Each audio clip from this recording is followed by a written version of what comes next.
नमस्कार। सोचिए, अगर हर दिन सिर्फ 1% बेहतर हुआ जाए तो साल के आखिर तक 37 गुना बेहतर बना जा सकता है। जी हाँ, 37 गुना। ये कोई जादू नहीं है, ये है एटॉमिक हैबिट्स की ताकत। तो आज हम इसी पावरफुल फ्रेमवर्क को समझने वाले हैं कि कैसे ये छोटे छोटे लगातार होने वाले बदलाव हमारे नतीजों को पूरी तरह से पलट सकते हैं।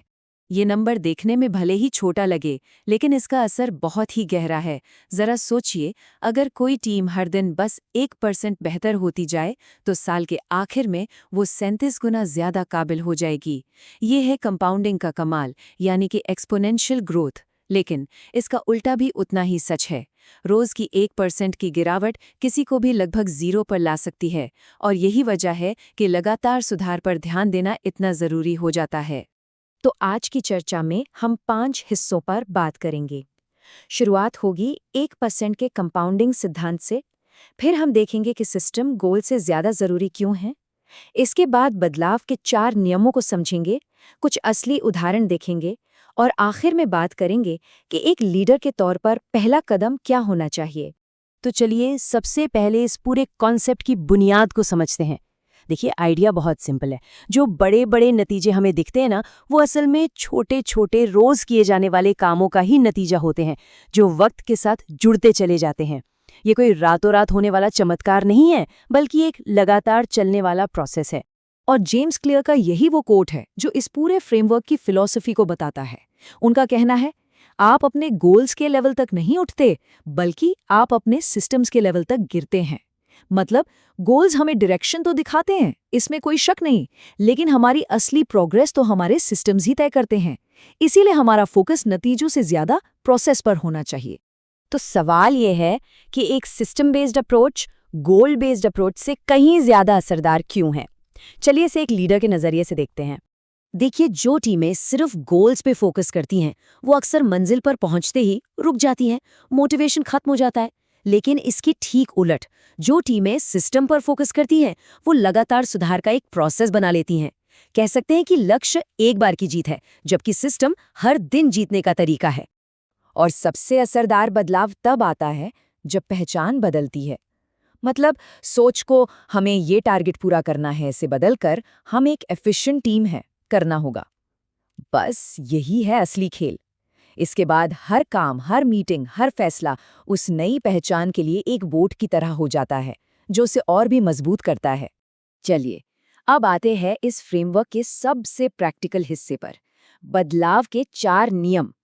इन्हें एक टूलकिट की तरह समझिए, जो किसी भी व्यवहार को बदलने और अच्छी आदतें बनाने में मदद करता है। ये नियम सुनने में बहुत आसान लगते हैं, पर हैं बहुत पावरफुल। पहला नियम है, इसे स्पष्ट बनाएं, यानी मेक इट ऑब्वियस। ये नियम आदत के शुरुआती पॉइंट, यानी उसके क्यू या संकेत पर फोकस करता है। मतलब अगर कोई आदत बनानी है तो उसका ट्रिगर, उसका संकेत बिल्कुल साफ और आंखों के सामने होना चाहिए। इसे करने के 2 बहुत ही असरदार तरीके हैं। पहला है हैबिट स्टैकिंग, मतलब अपनी नई आदत को किसी पुरानी आदत के ठीक बाद जोड़ देना। जैसे सुबह की पहली कॉफी पीने के बाद मैं दिन की 3 सबसे जरूरी काम लिखूंगा। दूसरा तरीका है अपने माहौल को, अपने एनवायरनमेंट को ऐसा डिजाइन करना कि सही काम करना सबसे आसान ऑप्शन बन जाए।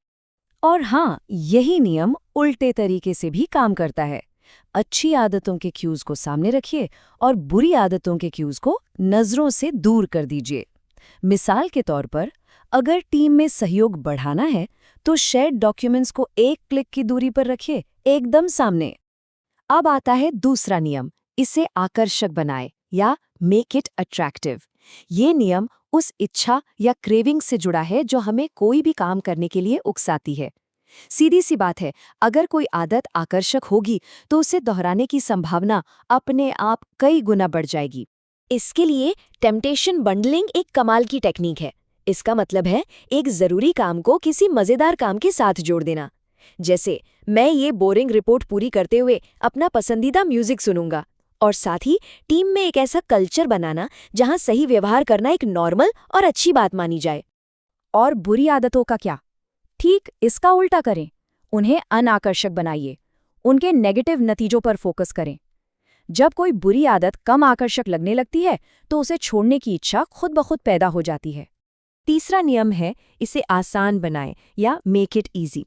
ये नियम रुकावटों को यानी फ्रिक्शन को कम करने पर जोर देता है।